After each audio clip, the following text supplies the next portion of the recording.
Las moléculas diatómicas son aquellas moléculas formadas por dos átomos. Estas moléculas pueden estar formadas por dos átomos iguales y se conocen con el nombre de moléculas diatómicas homonucleares, o pueden estar formadas por dos átomos diferentes y reciben el nombre de moléculas diatómicas heteronucleares. Una molécula se formará si y solo si la energía de los átomos enlazados es menor que la energía que tendrán dichos átomos cuando están separados. Cuando los átomos están separados a una distancia tal que no existe interacción entre ellos, se considera que están a una distancia infinita. La energía potencial del sistema es cero.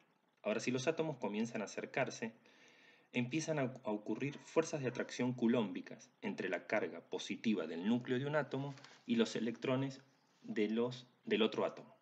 Estas fuerzas de atracción culómbicas son consideradas interacciones de largo alcance, porque se manifiestan a mayores distancias que las fuerzas repulsivas y producen una disminución en la energía potencial del sistema. Si los átomos continúan acercándose, comienzan a aparecer fuerzas repulsivas que se dan principalmente entre las cargas positivas de los dos átomos, pero también existen entre los electrones de los dos átomos. Cuando se alcanza un equilibrio entre las fuerzas de atracción y las fuerzas de repulsión, es decir, se alcanza la distancia conocida como R0 entre los núcleos o longitud de enlace, la energía potencial del sistema es mínima y el sistema se estabiliza. La energía potencial entre dos cargas eléctricas, separadas por una distancia r, puede ser calculada con la siguiente ecuación.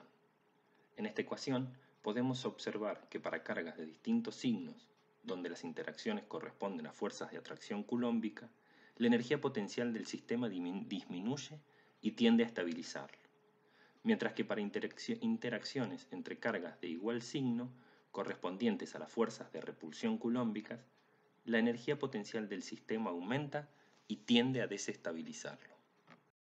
Recordemos que una molécula diatómica se formará solo cuando la energía potencial del sistema sea menor que la energía potencial de los átomos separados.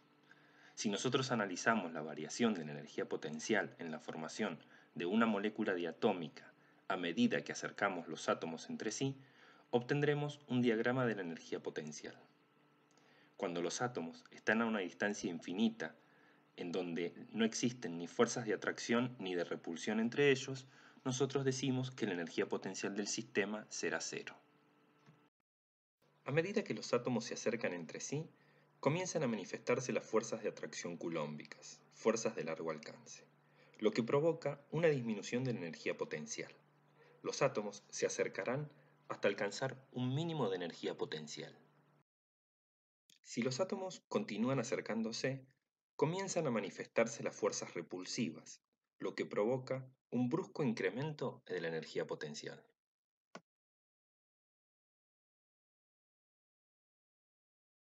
Cuando se produce el equilibrio entre las fuerzas atractivas y repulsivas, nos encontramos en un pozo de energía potencial y decimos que el sistema se estabiliza.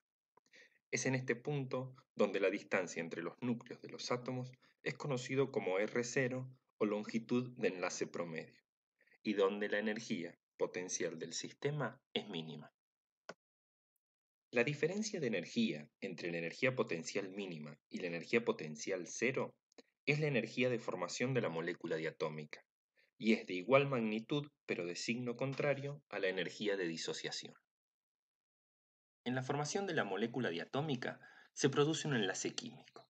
El tipo de enlace químico que se produzca dependerá de la fuerza de atracción de los átomos por los electrones del enlace, es decir, por la electronegatividad de los átomos.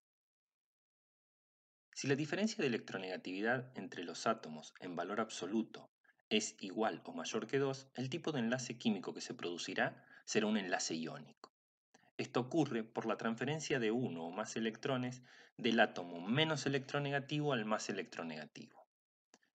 Los iones que se forman tendrán cargas opuestas y se acercarán por fuerzas de atracción culómbica formando una molécula pariónica. Como ejemplo de esto, tenemos el fluoruro de potasio, en donde el flúor tiene una electronegatividad de 4 y el potasio una electronegatividad de 0,82. Si nosotros hacemos la diferencia de electronegatividades, nos da una diferencia de 3,18.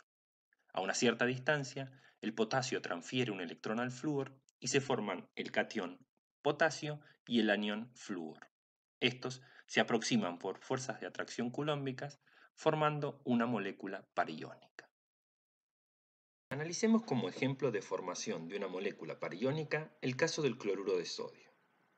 Teniendo en cuenta que el estado inicial serán los dos átomos neutros al estado gaseoso y el estado final, la molécula pariónica al estado gaseoso, podemos decir que existen dos caminos para llegar al estado final. Las energías que se pongan en juego por cualquiera de estos dos caminos deberán ser iguales, ya que partimos del mismo estado inicial y llegamos al mismo estado final. Esto se conoce como ciclo energético de Born-Haber. El camino directo en la formación de la molécula pariónica ocurre por la transferencia de un electrón del átomo menos electronegativo al más electronegativo. La energía que se pone en juego en este camino se conoce con el nombre de energía de formación y es de igual magnitud pero de signo contrario a la energía de disociación.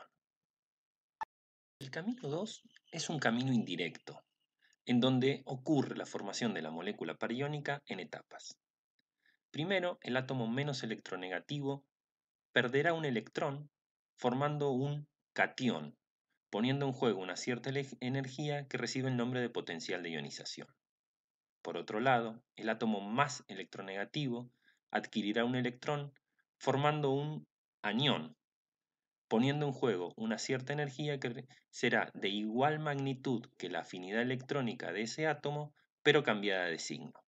Una vez formados el anión y el catión, estos se verán atraídos por fuerzas de atracción culómbicas, poniendo en juego una cierta energía denominada energía potencial culómbica, formando la molécula pariónica. Partiendo del mismo estado inicial y llegando al mismo estado final, las energías que se ponen en juego en el camino 1 debe ser igual a la suma de las energías que se ponen en juego en el camino 2. Es decir, la energía de formación de la molécula pariónica debe ser igual a la suma de las energías de potencial de ionización menos la afinidad electrónica más la energía potencial culómbica, que son las energías que se ponen en juego en el camino 2.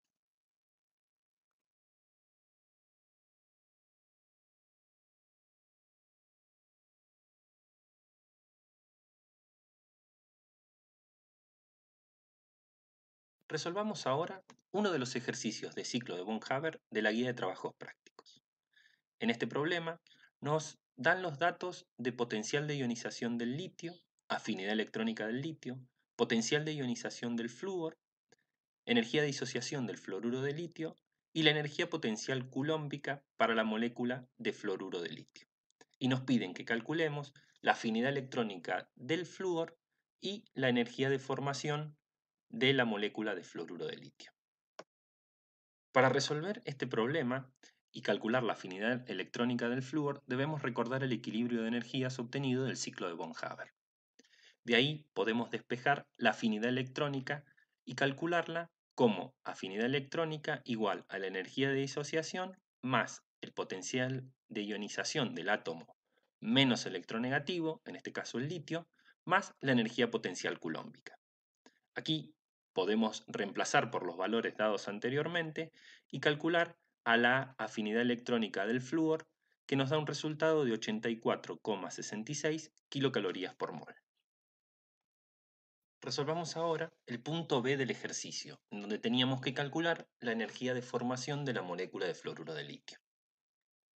Recordando el equilibrio de energías del ciclo de Born-Haber, sabemos que la energía de formación es igual al potencial de ionización del átomo menos electronegativo menos la afinidad electrónica del átomo más electronegativo más la energía potencial culómbica. Si reemplazamos en esta ecuación por los valores correspondientes, obtenemos el valor de la energía de formación de la molécula de fluoruro de litio, que nos da de menos 180 kilocalorías por mol. Los ejercicios de ciclo de Born-Haber que están en la guía de trabajos prácticos se resuelven de modo similar. Recordemos Que el tipo de enlace que se produce entre dos átomos dependerá del valor absoluto de la diferencia de las electronegatividades de dichos átomos. Un enlace covalente se produce por la coparticipación de electrones entre átomos iguales o diferentes, cuya diferencia de electronegatividad en valor absoluto es menor que 2.